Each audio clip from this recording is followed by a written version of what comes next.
잠깐 기도드릴까요? 하나님 아버지, 연일 궂은 날씨 가운데도 저희들을 하나님의 전으로 인도하여 주시고 예배 자리에 서게 하신 것 감사합니다. 주의 말씀을 잘 배우는 시간이 되게 하시고 또 우리가 하나님 앞에 드리는 이 예배가 하나님께서 영광 받으시는 귀한 예배가 되도록 오늘 예배 가운데 성령으로 역사하여 주시옵소서. 또 우리 7.8여전도에 하나님 앞 귀한 찬양 올려드렸습니다. 주께서 귀한 딸들을 은혜로 돌보시고 그들의 길을 또 그들의 자녀들의 길을 하나님께 선한 방향으로 늘 인도하여 주시옵소서. 예수 그리스도의 이름으로 기도하옵나이다. 아멘.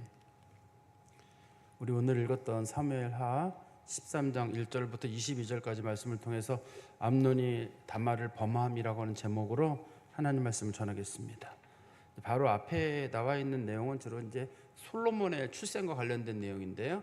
솔로몬 출생에 관련돼서 하나님께서는 그 다윗에게 은혜를 베푸시는 장면입니다. 그 부분이 원래는 다윗이 이제 우리아 안에 밧세바를 범하고 난 다음에 하나님께서는 내가 너에게 벌을 내리리라라고 말씀하셨는데 그 벌이 직접적으로 오지는 않고 먼저 하나님의 은혜가 내리고 그리고 난 다음에 이제 하나님의 벌이 임하는 과정이거든요. 오늘 임한 본문은 이제 벌 받는 과정입니다. 사실은 이것이 앞부분에서는 솔로몬에 관련된 내용은 그 우리아의 아내 밧세바랑 다윗 사이에서 솔로몬이 태어났는데 솔로몬은 이제 그 둘 사이의 네 번째 아들이거든요. 첫 번째 아들이 죽었으니까 그걸 합친다 그러면 다섯 번째 아들입니다. 상당한 세월이 흘렀는데 솔로몬의 이름이 앞에 나와 있는 이유는 원래 정상적으로 왕위를 계승한다 그러면 오늘 본문에 나오는 암논이 왕위 계승 수위 1위예요. 이 사람이. 그런데 이제 암논이 죽게 되거든요. 그래서 왕위가 순위가 바뀌게 됩니다. 솔로몬이 왕이 될 거라는 것을 이제 앞에서 미리 말해준 거예요.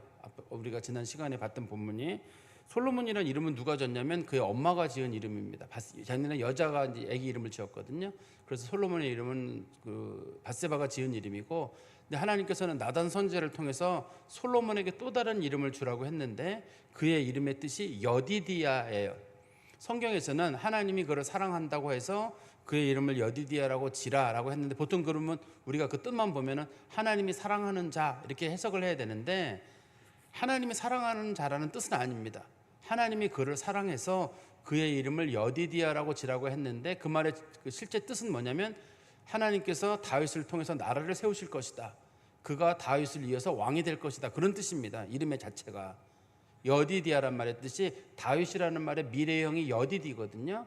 거기다가 여호와 하나님을 나타내는 말이 히브리어로 야예요. 합치면 그 하나님께서 다윗을 통해서 나라를 세울 것이다라는 뜻이기 때문에 솔로몬이 왕이 될 것에 대한 미리 이제 그 하나님의 언급이 들어있는 거죠. 그리고 난 다음에 두 번째는 다윗이 그 전쟁 중에 그 암몬하고 전쟁 중에 이제 우리아 안에 밧세바 사건이 있었음에도 불구하고 하나님께서는 그 전쟁을 다 이기도록 하나님 은혜를 주셔가지고 다윗이 암몬 사람들을 공격하고 전쟁에서 왕관 뭐 한 달란트짜리 안관도 빼앗고 그들로부터 노량물도 빼앗게 되고 많은 사람들을 잡아서 노래로 만들어서 향후 예루살렘 성전이나 혹은 여러 가지 그 여군들이 일을 하게 될 때 그때 필요한 사람들을 확보하게 됩니다. 오늘 본문에서 보면 어떻게 보면 작은 사건입니다. 이게 암논이라고 하는 사람이 압살롬의 여동생 다말을 범한 사건이에요. 뭐 성폭행 사건입니다. 사건인데 이게 너무 작은 사건으로 보시면 안 되는 게 이게 엄청나게 큰 사건이 되게 됩니다. 나중에 이 사건으로 인해서 압살롬이 다윗에게 반란을 일으키게 되거든요. 이 사건으로 다윗이 죽을 뻔한 사건이 생기게 됩니다. 이 사건을 어떻게 마무리하느냐가 중요한데 다윗도 이 사건을 마무리를 잘 못해요. 왜 못하냐면 자기 아들이 관련된 사건이에요. 이게 만약에 남에게 관련된 사건이라 그러면 다윗이 엄하게 할 건데 못해요. 왜 못하냐면 다윗이 자기 아들이기 때문이기도 하고 또 동시에 자기도 이런 적이 있었거든요. 자기도 우리아 안에 밧세바를 데려다가 성추행한 사건이 있었기 때문에 똑같은 사건이 있었습니다. 당시에 똑같은 사건이 있었기 때문에 다윗이 보면서 이게 내가 한 사건하고 너무 똑같으니까 다윗이 못하는 거예요. 이 문제를요. 그런데 이게 너무 작은 문제로 보입니다만 다시 한번 말씀드리면 상당히 큰 사건이 되게 되고 이것을 통해서 다윗도 위기에 놓이게 되고 이스라엘 전체에서 아마 가장 큰 위기의 순간이라 그러면 이 사건의 결과로서 가장 큰 사건이 생기게 되는 게 아닌가 하는 생각이 듭니다. 우리 13장 1절 말씀 보실까요? 그 후에 이 일이 있으니라 다윗의 아들 압살롬에게 아름다운 누이가 있으니 이름은 다말이라. 다윗의 다른 아들 암논이 그를 사랑했다. 여기 보니까 제일 먼저 나오는 게 암논이라고 하는 다윗의 아들이 있는데, 다윗의 아들들은 성경에 보면 숫자가 많습니다. 한 20명쯤 되거든요. 다윗이 부인도 숫자가 10명이 넘어요. 다윗이. 근데 그 대가를 치르게 되죠. 성경에서는 원래 그 일부 일처제의 원칙을 취하고 있거든요. 왕이라고 해도 마찬가지입니다. 이게. 그런데 이제 당시에는 왕들은 정략적으로 여러 사람들하고 결혼하는 일이 있고, 또 다윗 같은 경우는 처음에 이제 호족 세력들, 자기가 헤브론에 있을 때 그 주변에 있는 사람들을 좀 끌어안아야 되는 일이 있었거든요. 그러다 보니까 결혼 관계가 여러 가지 형성이 돼 있었어요. 근데 어떻든 간에 그렇게 가정이 부인이 많고 자식들이 많다 보면 문제가 생길 수밖에 없는데, 어떻든 이 다윗에게 이 자녀들이 많지만 순서로 따지면 암논이라고 하는 자녀가 그 다윗의 첫 번째 자녀입니다. 이스라엘 여인 아히노엠이라 그래가지고 헤브론 쪽 지역에도 이스라엘이 있어요. 성경에서 흔히 말하는 이스라엘 그러면 보통 이스라엘 북부 지역에 있는 평야지대를 부르는 말이에요. 일반적으로는. 발음이 이스라엘하고 비슷하잖아요. 근데 다른 겁니다. 이스라엘은 하나님과 싸워서 이겼다 뭐 그런 이름의 이스라엘이지만, 이스라엘은 그런 뜻은 아닙니다. 근데 어떻든 간에 다윗이 헤브론에 머무르는 동안에 거기서 6명의 부인하고 결혼을 해요. 그리고 거기서 이제 자녀들을 얻게 되거든요. 그중에 이제 암논이라고 하는 사람이 첫 번째 자녀인데, 그리고 또 다윗에게 그 두 번째 부인이 있는데 아비가일이 두 번째고, 세 번째가 이제 마아가의 딸 그수랑 달메의 딸 마아가가 이제 다윗의 세 번째 부인이거든요. 그 다윗의 부인 중에 유일하게 공주였던 사람은 압살롬의 어머니 마아가가 유일하게 공주 왕족이에요. 유일하게 왕족이고 나머지는 다 일반 평민들하고 결혼을 하거든요. 그런데 그 성경에 보면 다시 보시면 그 압살롬에게 아름다운 누이가 있었는데 이름이 다말이라고 돼 있어요. 다말인데 그 이스라엘 뭐 관련된 얘기나 이런 거 보면 우리가 왜 이스라엘이나 중동에 갔다 오면 사람들이 선물로 그 대추야자 가져오잖아요. 대추야자가 히브리어로 타마르인데 그게 아랍어로도 다 타마르예요. 타마르란 뜻입니다. 뜻이. 그래서 대추야자란 뜻이고, 우리나라식 성경으로 굳이 번역을 한다 그러면 종려나무라고 우리가 흔히 부르잖아요. 예수님께서 종려주일에 입성하셨다 할 때 그 종려나무가 다마르 나무예요. 뜻 자체가. 그래서 성경에서 이게 이스라엘 사람들이 좋아했던 이름이어서 그런지 성경에 보면 다말이라는 이름이 3명이나 나옵니다. 하나는 우리 그 유다의 며느리였던 다말, 다윗이 유다와 며느리 사이에서 자식을 또 낳게 되잖아요. 그때 유다의 며느리 이름도 그 다말이라는 이름이고, 그다음에 오늘 본문에 등장하는 여자도 압살롬의 여동생도 다말이고, 후에 압살롬이 자식을 낳게 되거든요. 자식을 낳게 되는데 그때 당시에 그 사무엘하 14장 27절이네요. 사무엘하 14장 20절에 보면 그 압살롬이 또 자식을 낳게 되는데 그 딸 이름도 다말이에요. 근데 아마 다말이라는 말의 뜻이 전부 다 성경에 뭐라고 붙어 있냐면, 다말이란 말 뒤에는 아름답다란 말이 따라 붙어 있어요. 성경에는. 그러니까 아마 당시에는 이 다말이라는 이름을 붙이는 게 아주 예쁜 여자들에게 붙였던 이름인 것 같습니다. 그리고 오늘 13장 1절에서도 나오죠. 아름다운 누이가 있었다 이렇게 돼 있잖아요. 그냥 압살롬의 누이가 있었는데 이름이 다말이 아니라 아름다운 누이라고 하는데, 그런 표현을 쓴 것도 그것 때문인 것 같습니다. 그런데 2절에 보시면 이렇게 표현이 있어요. 그는 처녀이므로 어찌할 수 없는 줄을 알고 암논이 그의 누이 다말 때문에 우라로 말미암아 병이 됐다. 처녀라 그러면은 결혼하면 되잖아요. 당시에 왕족들이 같은 경우는 뭐 특별한 법이 적용되는지 모릅니다만, 원칙적으로는 그 이스라엘에는 근친상간 관련된 법이 있어요. 레위기 18장에 보면 근친상간 법에는 아버지의 아내의 딸은 취할 수 없다. 그러니까 이제 계모의 딸도 취할 수 없게 돼 있어요. 원칙적으로는. 그렇지만 요 시대까지 그 법이 제대로 적용됐는지는 모르겠어요.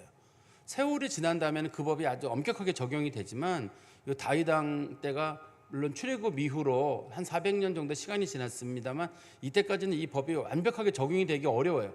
특히 다윗 왕 같은 경우는 부인이 워낙 많고 자식이 워낙 많아가지고 이거를 계산하는 법이 어려웠을 수도 있습니다. 어떻든 간에 이 본문에서는 처녀이기 때문에 어쩔 수 없었다라는 말의 뜻은, 그러니까 뭐 근친상간이기 때문에 그런 뜻으로 용어를 쓰는 게 아니잖아요. 자기 여동생이기 때문에 어쩔 수 없었다 그러면 이 암논이 근친상간의 문제 때문에 이거를 못했구나라고 싶은데 지금은 근친상간 문제가 아니라 처녀이기 때문이라고 얘기를 하고 있거든요. 그러면 처녀이기 때문이란 말은 무슨 말이냐면 당시에 처녀들은 집 밖으로 못 돌아다니게 돼 있었거든요. 특히 이제 결혼하지 않은 여자들이 정년기가 됐을 때 아예 못 돌아다니게, 집 밖으로 못 나가게 돼 있어요. 집 바깥으로 아예 방 밖으로 못 나가게 돼 있었습니다.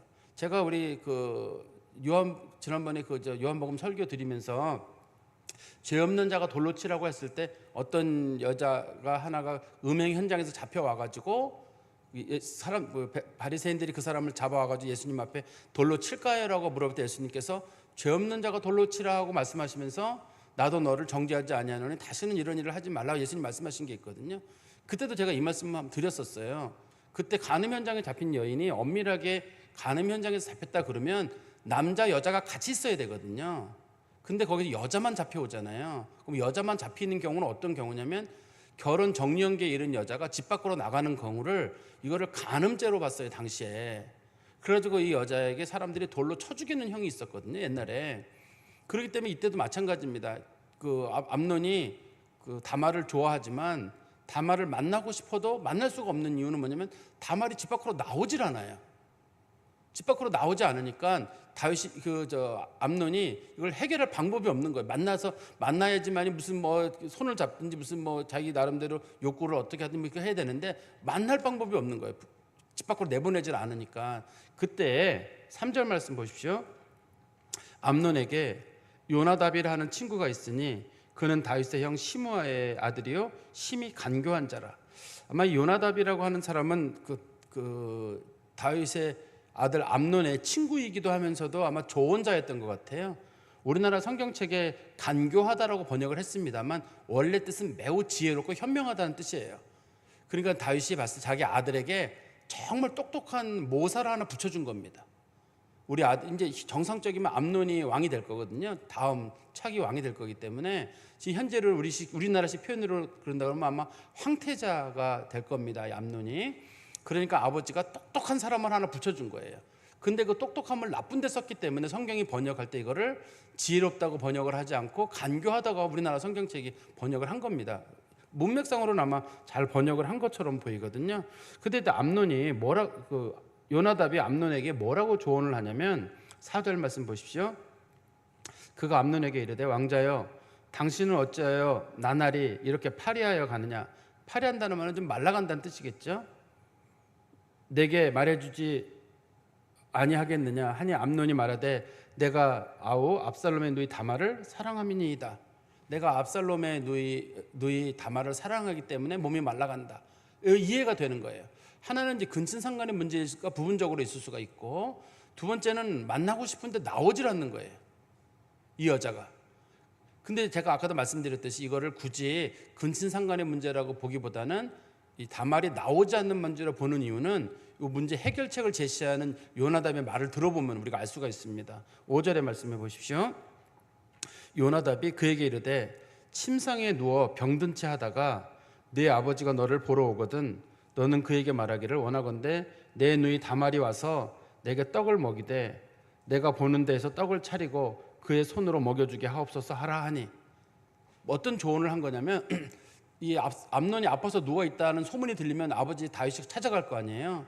그러면 다윗이 올 거란 말이에요. 그럼 다윗이 물어보는 겁니다. 너 왜 그러냐? 그러면 아무래도 아버지 사람들이 저를 암살하려고 하는 거 있는 것 같다. 내가 음식을 못 먹겠다. 누가 내 음식에 독을 탈 것 같다. 당시에 이제 그런 일이 많았거든요. 그래서 독을 탈 것 같아서 내가 사람이 주는 음식은 못 먹겠습니다. 그러면 어떻게 하면 좋겠느냐? 우리 집안에서 내가 가장 그래도 믿을 만한 집안의 여자 중에 누가 하나가 와서 내 음식을 좀 차려줬으면 좋겠습니다. 누구면 좋겠느냐?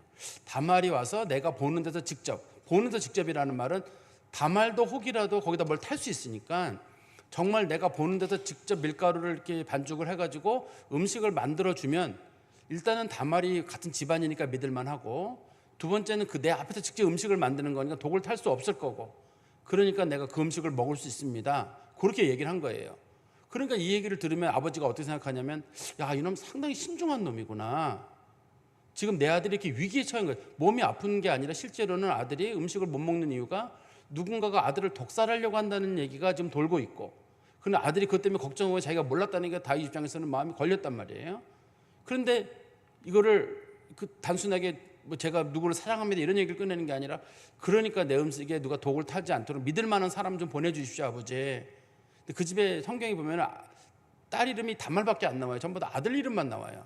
아마 다윗 집에 딸이 있었을 텐데도 순 성경에 보면 아들 이름만 나오거든요. 그래서 이제 아마 그 집안 내에 가깝게 있는 딸 중에 큰 나이가 차고 한 딸은 요 딸밖에 없었던 것 같아요. 근데 이 딸도 원래는 움직이면 안 되잖아요. 그렇지만 아버지가 너희 오라비 암논이 지금 이런 상황이니 네가 가라. 아버지 저 못 가요. 뭐 그러면은 아니다, 꼭 가야 된다. 이거는 네 오라비가 좀 생명이 걸린 일이기 때문에 네가 꼭 가야 된다. 그러니까 다말도 거절을 못했을 거예요.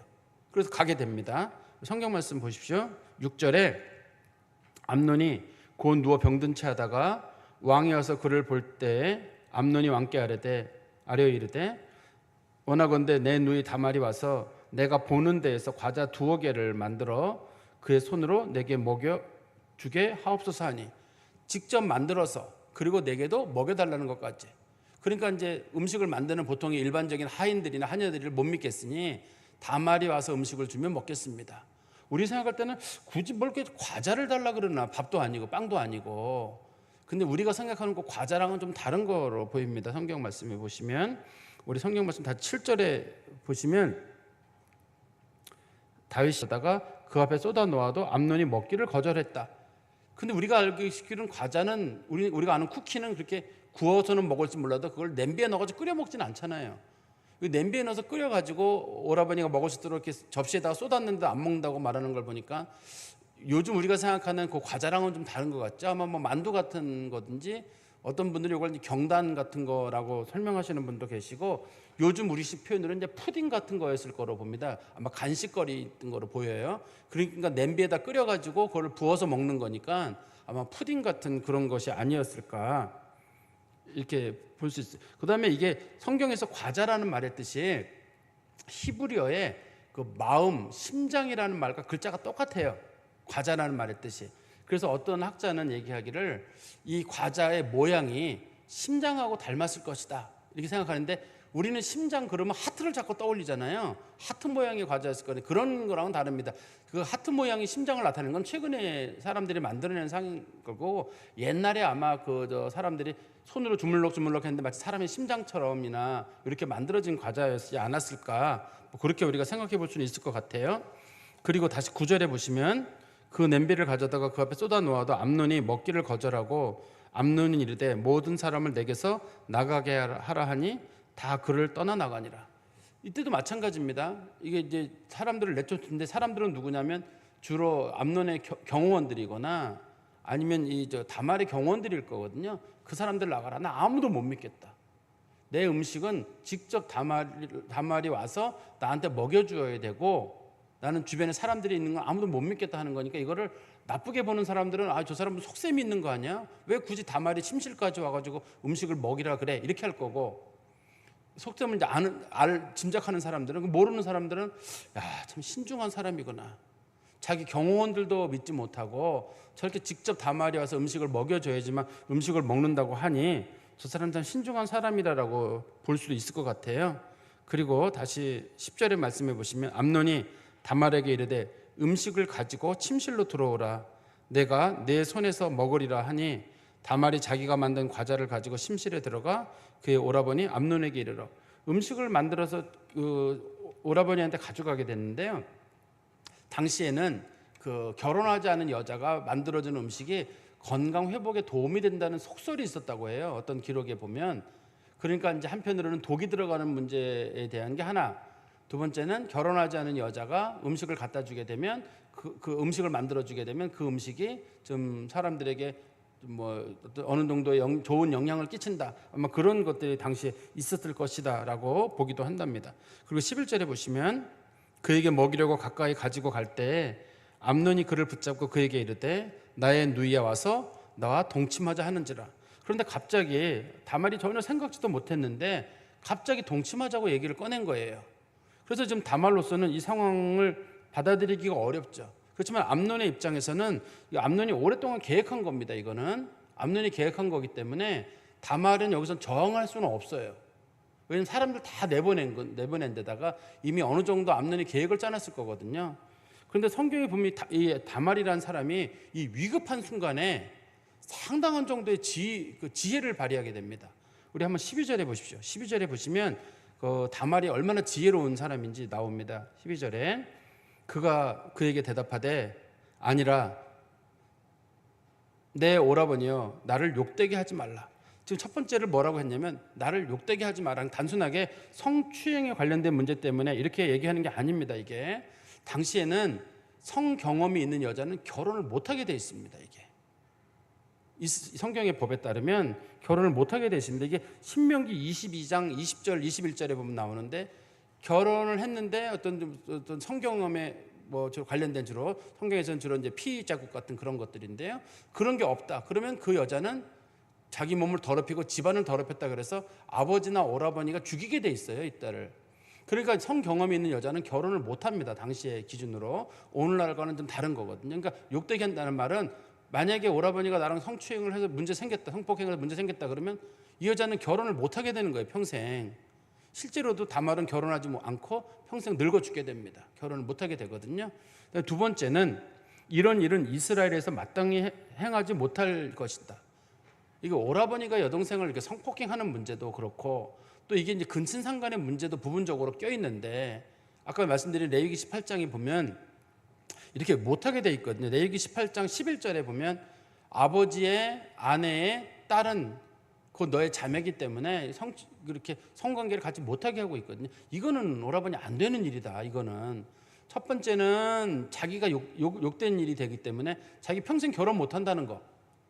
두 번째는 이거는 이스라엘 법에도 맞지 않는다는 거. 그다음에 세 번째는 보십시오. 13절입니다. 내가 이 수치를 지니고 어디로 가겠느냐. 이 수치를 지니고 어디로 간다는 말은 이제 다말의 삶은 그냥 단순하게 성폭행을 당했다는 문제가 아니라 당시에는 성폭행을 당하면 피해자가 욕을 먹는 시대였어요. 여자들 같은 경우는. 이게 보면은 왜냐하면 암논에게는 뭐라고 말할 수 없는 게 암논이 황태자거든요. 누가 암논을 책임을 묻겠습니까? 암논에게. 아버지가 아들 죽이겠어요? 너 네 동생 이렇게 했으니까 너 이런 형벌을 받아가 죽어라. 아버지가 아들을 감옥에 집어넣겠어요? 암논을. 그럴 수도 없잖아요. 지금 이게. 당시에는 이 법 자체가 왕에게 달려있는 건데 암논이 설령 잘못했다 하더라도 그걸 가지고 암논을 감옥에 넣겠습니까? 죽이겠습니까? 아무것도 할 수가 없거든요. 결과적으로 여기서 저항을 해도 아무 소용이 없는 거예요. 이 다말 같은 경우는 다말의 인생은 여기서 끝나는 거예요. 그냥 회복이 어려운 그런 일이 있는 거거든요. 13절 다시 중간에 보시면 너도 이스라엘의 어리석은 자 중에 하나같이 되리라 라는 말의 뜻은 당신이 나를 건드렸다는 이유로 당신에게도 큰 손해가 있을 것이다. 왜냐하면 이 다말이라고 하는 사람이 지금 보면 암논에게 꼼짝 못하는 그런 관계에 있습니다만 다말의 집안, 그 다말의 오빠 압살롬이 있잖아요. 제가 처음에도 말씀드렸는데 압살롬이 누구의 딸이냐면 마아가의 아들인데 마아가는 구스랑 달메라고 하는 그 암몬 지역, 그 이스라엘 북쪽 지역 오른 요단강 쪽 지역에 그술이라는 지역이 있거든요. 거기에 왕의 손장거입니다. 이게 외손장거예요. 외손장거기 때문에 나중에 압살롬이 다윗에게 반기를 들었을 수 있는 이유는 개인이 무슨 반기를 드는 문제가 아니라 그수랑 달메로부터 오랫동안 이 반정에 대한 훈련을 받게 되거든요. 압살롬이 거기 도망가서 지내게 돼요. 몇 년을요. 그러면서 거기서 이 반란을 일으킬 준비를 하고 돌아오게 되고 그 군대를 같이 끌고 오게 되거든요. 그러니까 만약에 당신 나를 잘못 건드리게 되면 이거 당신에게도 별로 좋은 일이 안 된다. 이렇게 얘기를 하는 거죠. 그리고 우리 성경 말씀 다시 보시면 이제 13절 중간입니다. 이제 청하건대 왕께 말하라. 그가 나를 내게 주기를 거절하지 아니하시리라. 만약에 오빠가 나를 이렇게 한다 그러면 그러지 말고 차라리 결혼을 하자. 차라리 결혼을 하려면 다윗 왕에게 얘기를 해라. 그러면 설령 이게 집안이 복잡한 문제지만 이게 이제 너무 왕족 가족들이 너무 크니까 오빠가 결혼하겠다고 나오면 결혼할 수 있도록 해줄 거 아니냐. 근데 사실은 이 암논은 결혼할 마음이 없어요. 이 사람이 사랑했다고 하는 거는 지금은 결혼의 마음이 있는 게 아니라 성 관련된 내용이 중심적인 내용이지 그 뒤에 보시면 미워하는 마음이 있다고 돼 있잖아요. 뒤에 본문에 보면.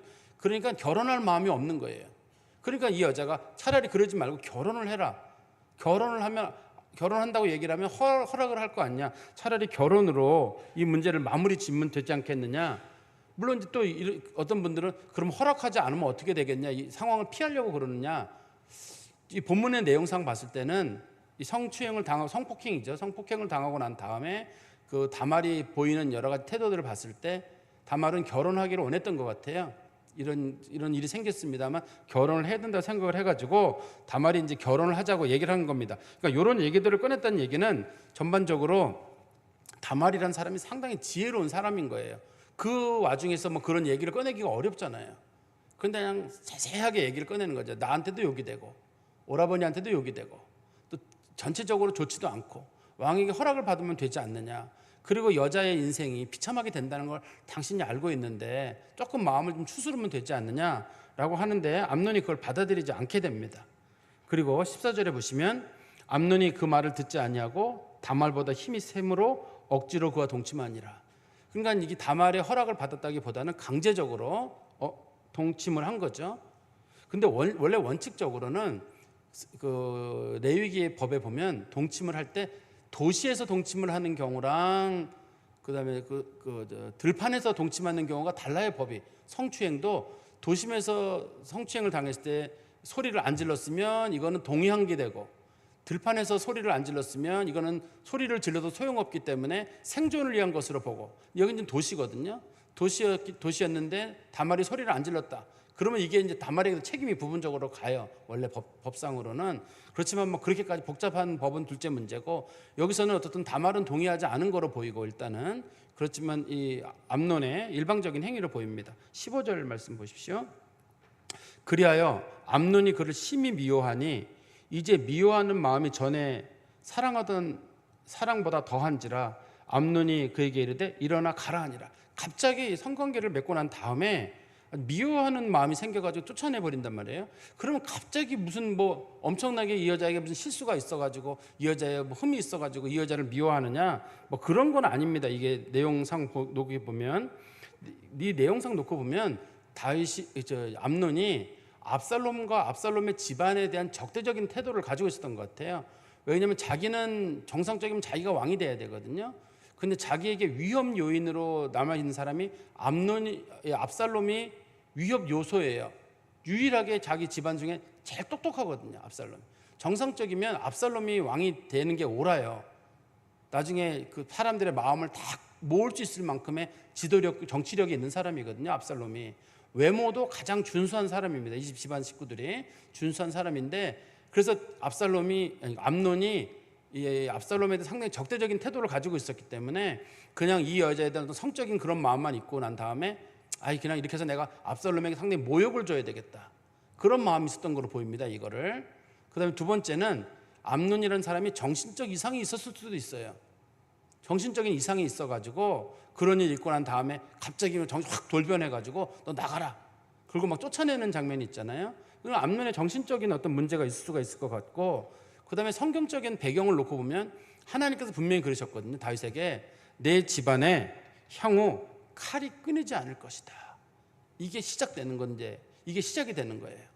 이게 시작이 되는 건데 이때 조심했었어야 되거든요. 모든 식구들이 다 조심해야 됐거든요. 그때 이런 일이 시작됨으로 인해 가지고 이게 다윗이 자기 집에 저주가 되리라고는 생각을 못했을 거예요.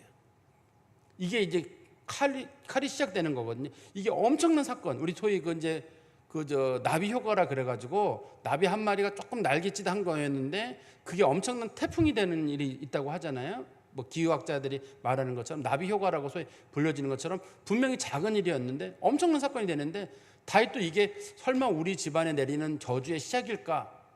근데 성경적인 맥락에서 보면 다윗 집안에 내리는 저주의 시작이거든요. 그러니까 그 성경적 내용으로는 사탄이 이 암논의 마음을 움직여 가지고 갑자기 이 여자가 싫어 보이게 만드는 거예요. 그러니까 싫어 보여도 그냥 자기가 보통의 경우라 그러면 뭐 조심스럽게 가는지 미안한 마음이 있다든지 뭐 그런 거야 되는데 그런 게 일절 없는 거예요. 그러면 이런 마음이 왜 없느냐? 하나님이 죽이기로 하셨기 때문에 그래요. 암논을 죽이기로 하신 것도 있고 다윗 집에 내리는 저주의 시작이기도 합니다. 이게 그러니까 다윗이 잘못한 거에 대해서 하나님 벌하신다고 하신 것이 이렇게 시작이 되고, 두 번째는 암논이라고 하는 사람을 하나님이 죽이기로 하신 거예요. 죽이기로 한 사람들은 사람들이 자기가 미워하는, 그러니까 미안한 마음이 없는 거예요. 다시 성경 말씀 보십시오. 16절에 다말이 그에게 이르되 옳지 아니하다. 나를 쫓아보내는 이 큰 악은 아까 내게 행한 그 악보다 더하다 하되 암논이 그를 듣지 아니하니라. 쫓아내니까 빨리 가라. 그러니까 성폭행을 당했으면 사실 정상적이면 이 여자가 가야 되거든요. 혼자서 빨리 가고 막 이리 그래야 되는데 안 가잖아요. 안 가는 이유는 못 가는 거예요. 가는 경우 자기는 이제 평생 혼자 지내야 되고, 성추행을 당한 것에 대한 책임이 여자한테 있었단 말이에요, 옛날에는요. 그러니 이 여자는 못 가는 거예요. 그래서 이 여자는 못 가고 계속 거의 머물러 있는데, 지금 그 암논은 이 여자를 그냥 자꾸만 쫓아내는. 근데 이때 암논이라고 하는 사람이나 이런 사람들이 조심했더라면, 물론 사탄의 역할도 있고 하나님의 심판도 있습니다만, 이 집 식구들이 하나님 앞에 정말 근신하는 마음으로 조심했더라면, 우리는 하나님이 벌하기로 했으니까 어쩔 수 없다 이렇게 보는 건 아니거든요. 이때 암논이든 모든 식구들이 조금만 조심했더라면 이런 일이 안 생겼을 텐데. 그런데 이들이 그들의 마음속에 조심하는 마음이 없었고, 사탄이 그들을 이용하는 일이 생기게 되죠. 17절에 보십시오. 그가 부리는 종을 불러 이르되 이 계집을 내게서 이제 내보내고 곧 문빗장을 지르라. 이걸 문빗장을 지르고 쫓아내버렸단 말이에요. 그러면 이제 나중에 이제 이 암논 입장에서는 이게 다말이랑 나랑 어떤 관계 속에 생긴 일이다, 뭐 이러 가지고 이제 거짓말을 만들어낼 거란 말이에요. 거짓말을 만들어내가지고 이런 일이 생겼다고 얘기를 할 건데, 그러면서 뭐 문빗장을 지르고 쫓아낸다는 말은 결과적으로 자기에게 어떤 파장이 온다는 사실을 본인이 생각을 못하고 이런 일을 하는 것 같습니다. 그리고 18절에 말씀해 보시면 암논의 하인들이 그를 끌어내고 곧 문빗장을 지르니라. 다말이 채색 옷을 입었으니 출가하지 아니한 공주는 이런 옷으로 단장하는 법이라. 다말이 재를 자기 머리에 덮어쓰고 그의 채색 옷을 찢고 손을 그의 머리에 얹고 가서 크게 울부짖으니라. 여기 보면 채색 옷을 입었다고 하는데, 채색 옷을 입었다는 건 두 가지 의미가 있거든요. 하나는 나는 순결한 여자다라는 뜻이 있고, 두 번째는 나는 왕가의 보호를 받는 사람이다라는 뜻이에요. 그러니까 채색 옷이란 말이 요셉이 입었던 그런 채색 옷하고는 다르게, 여러분 성경책에 보시면 채색 옷이라는 말 밑에 조그만 글씨로 긴 옷이라고 되어 있잖아요. 당시에는 채색 옷이라는 말이 그 짧은 옷에다가 끝에다가 아주 좋은 천으로 달아가지고 요 사람은 처녀다, 그 다음에 귀한 공주다, 이런 걸 이제 상징해 주는 거예요. 근데 이제 이 여자는 이 옷을 못 입어요. 왜냐면 이거는 처녀가 입는 옷이기 때문에 자기가 결혼을 안 했다 할지라도 이런 성적인 관계가 있는 사람은 이 옷을 벗어야 되거든요. 그리고 이 사람이 자기 집으로 돌아가지를 못하게 되고, 자기가 집은 자기 어머니가 있는 방으로 가야 되잖아요. 아가씨니까 가야 되는데 못 가게 되고 자기 오라버니 집으로 가게 되거든요. 결과적으로 이제 쫓겨나가지고 가게 되는데, 네 가지 슬픈 어떤 표현을 표현하게 되는데요. 19절에 보시면 재를 자기 머리 위에 덮었었다. 이게 성경에서 큰 슬픔이에요. 이제 다말의 미래가 너무 우울하거든요. 암논은 죽으면 끝난 일이지만 다말도 죽은 거랑 마찬가지 인생을 평생 보내게 됩니다. 그리고 채색 옷을 찢고, 채색 옷을 못 입어요 이제는. 그 찢고 손을 머리 위에 얹고, 당시 이스라엘 사람들이 손을 머리 위에 얹고 손으로 자기 머리를 때리는 게 흑한 슬픔의 표현이었던 것 같습니다. 그리고 크게 울부짖었다. 자기 인생이 앞으로 이렇게 망가진 거에 대해서 크게 울부짖는 일이 있었습니다. 이때 좀 다윗마저도 어떻게 할 수가 없어요. 자기 아들이라서. 이걸 가지고 다윗이 가가지고 자 그러면 너희들 둘이 결혼해라 이런 일이 있었으니. 그런데 다윗이 알아요. 다윗과 이 암논과 압살롬과의 어떤 관계들을 알고 있거든요. 그리고 아들이 싫다는데 이 여자 이제는 뭐 돌변해가지고 다시는 그 여자 만나고 싶다. 다윗도 나름대로 조정을 하려고 그랬을 거거든요. 이런 일이 있다고 하면 다윗이 불러가지고 야 너 이거 잘못한 일이다. 자 그러니 어떤 이런 일이 생겼으니까 어떤 네가 거다. 난 싫어요. 난 저 여자는 싫어요. 뭐 이런 식으로 이제 암논이 상당한 정도의 좀 안 좋은 태도를 취했을 거거든요. 그러면 다윗의 입장에서는 어떻게 해? 싫다는데. 그리고 자기 아들인데 죽일 수도 없고. 또 이 뒤에서 보면 이제 압살롬도 마찬가지로, 압살롬도 자기 형이긴 한데 형이라고 함부로 말할 수 있는 형이 아니거든요. 우선 어머니가 다르고 궁궐에서의 서열이 다르거든요. 서열이 다르기 때문에 형에게 함부로 할 수 없는 일이죠. 아마 어쩌면 이 지금 압살롬의 여동생 다말이 처지가 밧세바의 처지랑 똑같을 수도 있어요. 밧세바가 다윗에게 성폭행을 당한 다음에 성경에서는 둘이 합의하에 그런 성관계를 맺은 게 아닙니다. 밧세바와 다윗 그 관계도 성폭행 관계거든요. 위압에 의한 성폭행 관계예요. 그런 일이 생겼을 때 밧세바가 어떻게 해요? 다윗을 고소해요? 어떻게 해요 이거를요? 남편에게 이걸 알려요? 아무것도 할 수 없어요. 그래서 밧세바가 처했던 처지랑 똑같은 처지가 다윗의 딸에게 임하게 되는 거거든요. 그 다윗이 이제 알게 되겠죠. 아, 그때 밧세바의 마음이 그랬겠다라는 것을 알 수 있었을 것 같습니다. 그리고 20절 말씀해 보시면 그의 오라버니 압살롬이 그에게 이르되 내 오라버니 암논이 너와 함께 있었느냐. 동생이 막 울고 있으니까 물어본 거예요. 혹시 너 암논에게 갔다가 혹시 암논이랑 그런저런 일이 있었느냐 물어본 거잖아요. 사건의 진상을 확인해 본 겁니다.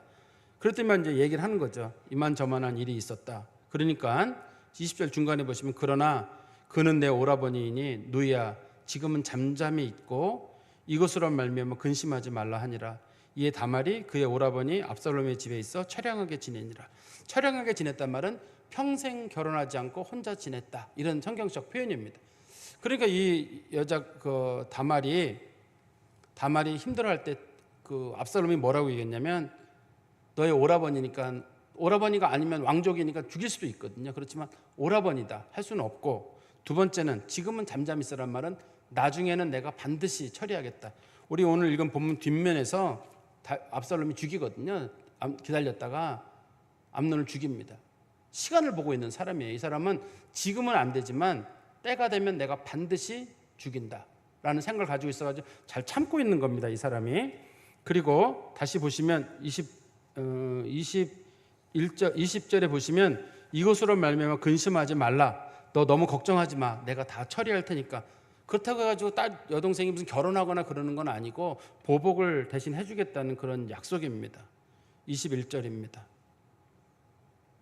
다윗이 이 모든 일을 듣고 심히 노하니라. 다윗 입장에서도 화가 많이 났을 거예요. 화가 많이 났는데도 그렇다고 아들을 죽일 수도 없는 일이고 여러분들이 이 상황이라면 어떻게 하시겠어요? 아들이 이런 일을 했다 그러면 찾아가가지고 다말에게 다말아 미안하다. 딸이거든요. 남이라 그러면 사과를 하고 무슨 뭐 보상을 하고 할 텐데 그것도 안 되는 일이고 또 이거 잘못하면 근친상간이 걸리는 문제라서 결혼을 하라고 하기도 어려운 문제고 또 아들이 싫다고 나오니 해결하기도 어렵고 또 아들이 이걸 황태자니 세자라고 소위 불려지는 아들이 이걸 제거하기도 어렵고 여러분들이 이런 일이 생기면 어떻게 하시겠어요? 일단 가서 때리고 보고 뭐 그렇게 난 다음에 쫓아내겠어요? 어떻게 하시겠어요? 아버지로서 다윗도 이러지도 저러지도 못하는 상황입니다. 다윗이 화만 내는 거예요. 어쩔 수 없는 일이다. 결국은 다윗이 화를 내는 거로 끝납니다만 이것이 이렇게 큰 일이 되리라고는 다윗이 생각을 못했을 거예요. 마지막 22절에 보십시오. 압살롬은 암논이 그의 누이 다말을 욕되게 하였으므로 그를 미워하여 암논에 대할 잘잘못을 압살롬이 말하지 아니하니라. 이 압살롬이라는 사람이 상당히 무서운 사람입니다. 나중에 다윗을 공격할 때에도 상당히 무서운 사람이에요. 다윗도 좋은 왕인 거로 보입니다만 다윗 때에도 나름대로 다윗에게 서운한 사람들이 있을 거 아니에요. 다윗이 재판을 하거나 재판장이 재판을 했을 때 후에 보면 그 사람들이 억울한 사람들이 있어요. 그러면 이 압살롬이 억울한 사람들 다 데려다 그 사람 얘기들 들어줘요. 네 말이 맞아. 다윗이 잘못이야. 근데 다윗이 그때 당시 그걸 몰랐어요. 압살롬이 그렇게 하는 줄 몰랐어요. 그러니까 압살롬이 사람들의 얘기를 다 들어주면서 네 말이 맞아. 네 말이 맞아. 그래서 사람들의 마음이 서서히 다윗에게서 압살롬에게로 옮겨갔다. 이렇게 돼 있거든요. 그러니까 압살롬이 긴 세월 동안 나중에 머리를 쓰게 되는데 이게 단초가 되는 건 이 사건입니다. 어떻든 압살롬이라는 사람이 무서운 사람인 것이 보통의 경우는 자기 여동생이 그래도 화가 나가 짜자가서 얘기할 거 아니에요. 아니 형 왜 그랬느냐 내 동생한테. 근데 압살롬이 생각해 보기를 찾아가서 따지면 뭐래요? 따지면 뭐 하겠어요? 암논이 미안하다고 해결될 문제인가 이게? 어떻게 해야 되나요? 근데 압살롬이 생각하기를 이거는 내가 그냥 이렇게 무슨 말을 하는 것도 아무 소용이 없다. 그냥 내가 잠잠히 있다 때를 보자. 그러니까 이렇게 압살롬이 이렇게 때를 보고 가만히 있는 이유는 무서운 사람이어서 그래요. 내가 너는 반드시 죽인다는 거예요. 그러니까 사람들 중에 그런 사람들이 있을 수가 있어요. 내가 어떻게 했는데도 가만히 있는 거예요. 사람들은 저 사람 얕잡아봐도 되는가 보다 싶은데 속에 칼을 갈고 있는 사람이 있을 수가 있어요. 칼을 잘 갈고 있다가 그래 한번 때가 되면 보자 이런 사람일 수가 있어. 막 소리내고 다투고 싸우는 사람들은 무서워하고 그 사람들하고 뭐 합의를 하려고 하는데 그냥 가만히 물러나는 사람이 있거든요. 물러나는 사람들이 가만히 있다가 어느 날 갑자기 총을 들고 간다든지 뭘 들고 가가지고 일을 처리하는 사람들이 있거든요. 정말 조용한 사람들이 있어요. 그 사람들은 뒤에서 뭔가를 벌리는 사람들이거든요. 보통의 사람들은 화가 나면 찾아가서 얘기를 하죠. 형 왜 그랬느냐, 어떻게 같은 집안에 이럴 수가 있냐 그럴 텐데, 압살롬은 1절 그런 문제에 대해서는 말을 하지 않고 때가 되면 압살롬이 이제 계획을 짜다가 적당한 때가 딱 왔을 때 다윗 이 압살롬이 암논을 만난다고 했을 때 쉽게 만날 수가 있나요? 다들 경호원들이 있는데 경호원들이 없는 어느 날을 압살롬이 날짜를 찾게 돼요. 내가 압살롬을 만나는데 혼자 만나지 말고 여러 왕자들을 불러 모아가지고 초청을 하는 것처럼 해서 그 사람들이 왔을 때 그때 암논도 자연스럽게 오게 되면 그 사람들은 살려주고 암논만 죽여야 되겠다, 그런 계획을 세우고 결국 죽이게 됩니다. 우리 말씀을 좀 결론을 맺으면 이 성경에 보니까 사람 함부로 대하는 게 아닌 것 같아요. 지금 암논이 자기 위치 때문에 다말을 함부로 대하는 거거든요. 다말하고 압살롬을 얕잡아 본 겁니다. 이게 지금 자기가 아까 말씀드린 대로 자기가 이제 세자고 왕위를 이어갈 거고, 누가 자기한테 뭐라 그래요? 자기 아버지가 왕이고 아버지가 나한테 뭐 어떻게 할 거야? 날 죽이겠어요 아버지가? 그러니까 이 암논이 이렇게 무리한 행동을 하는 이유는 누가 나한테 뭐라 그러겠어요? 다윗도 마찬가지. 다윗도 밧세바 취한 사건 때문에 누가 뭐라 그러겠어요? 다윗에게 당신 왜 그랬느냐? 아무도, 하나님만 뭐라 그러죠. 너 왜 그랬냐고 하나님만 뭐라 그러지? 아무도 못 그러니까 다윗도 그냥 맘대로 그렇게 했는데 다윗의 아들이 그걸 보고 배웠는지 똑같은 짓을 한 거잖아요. 근데 이 사람이 한 이유는 뭐냐면 다말도 그렇고 압살롬도 얕잡아 본 거거든요. 근데 밧세바는 남편이 죽음으로 해서 햇사람을 만나는 사건 때문에 문제가 돼가지고 결과적으로는 우리아가 죽음으로 인해서 더 이상 보복할 사람이 안 생기잖아요. 그렇지만 제가 지난 말씀드렸었는데 밧세바의 할아버지가 아히도벨이거든요. 그 사람이 나중에 다윗이 어려운 날에 다윗의 등에 칼을 꽂는 일을 하거든요. 다윗을 칼을 꽂는 일을 해가지고 다윗이 망하도록 여러 가지 힘을 씁니다. 아히도벨이 힘을 쓰는데 결과적으로 그게 먹히지가 않아가지고 나중에 아히도벨이 자살을 하는 사건이 생기거든요.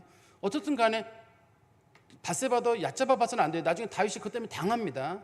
그 밧세바의 할아버지 때문에, 외할아버지 때문에 당하게 되거든요. 그런 일이 생기게 되니까 그것도 조심할 일인데, 여기도 마찬가지로 다말하고 그 압살롬을 얕잡아 보지만 그렇게 얕잡아 볼 일이 아니라고 제가 말씀드렸잖아요.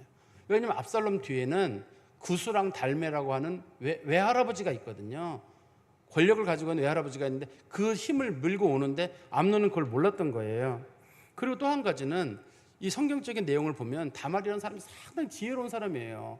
그 위기의 순간에도 이거 오라버니 안 되는 일이다, 나한테도 흉이고 오빠한테도 흉이고 이거 집안에도 흉이고 이스라엘 관례상도 안 맞는 일이다, 차라리 정말 나를 원하면 차라리 우리 결혼을 해라, 아버지 그 얘기를 해가지고 결혼이라도 하자, 그러면 좋지 않냐는 거예요. 그 상황에 그렇게 지혜를 부릴 수 있는 사람이라 그러면 이렇게 좋은 여자가 어디 있어요. 사람이라는 게 아주 위급한 상황에서 그 정도의 재치와 지혜를 보일 수 있는 사람이라면, 그게 상황을 모면하기 위해서든 아니면 정말 그 설득을 해가지고 뭔가 하려고 하는 그런 마음이 있든 간에, 사실 다말은 성관계를 맺고 난 다음에 결혼할 마음이 있었거든요. 쫓아내지 마라 나를. 그런데도 쫓아내는 걸 보면 결혼할 마음이 있었단 말이에요. 결혼할 마음이 있었는데 그렇게 아주 무리하게 일을 처리하게 되는데, 이렇게 다말 같은 지혜로운 사람을 만났더라면 압살롬이 죽지도 않았을 것 같아요. 실수를 한 건 맞아요. 큰 죄를 저지른 건 맞는데, 성폭행이라는 큰 죄를 저지른 건 맞는데, 그때 다말의 말을 들었더라면 압살롬이 왕이 될 수도 있지 않았을까 하는 생각이 들어요. 물론 성경적 계획으로는 내용상 보면은 솔로몬이 이미 왕이 될 것으로 예언이 돼 있습니다만, 어쨌든 왕의 계성 순위 1번은 암논이거든요. 암논이 그 기회를 놓치게 되고 결과적으로는 비참한 최후를 맞게 됩니다. 아마 이런 사람을 볼 수 있는 눈이 없던 것 같아요. 그런 사람을 보는 눈도 있어야 되거든요. 그리고 하나님은 다윗의 집에 칼이 떠나지 않는다고 했는데, 이게 칼이 시작되는 거예요. 암논이 다윗이 직접 한 일이 아니라 암논이 범한 일이었는데, 그게 그냥 일파만파 커져가지고 이런 일이 생기게 되는데, 이런 일들을 피하려면 하나님께서 설령 재앙을 내린다고 말씀하셔도 이걸 피할 수 있는 방법은 뭐냐면, 첫 번째는 하나님과 사람들 앞에 죄를 짓지 않으려고 애를 쓰는 거예요. 만약에 내가 아무 잘못도 없는데 하나님이 무조건 벌을 내리시지 않을 거 아니에요. 다윗이 벌을 받을 만한 일을 했지만 하나님께서 자녀들이 아무 잘못도 없으면 자녀들에게 재앙이 임하겠어요?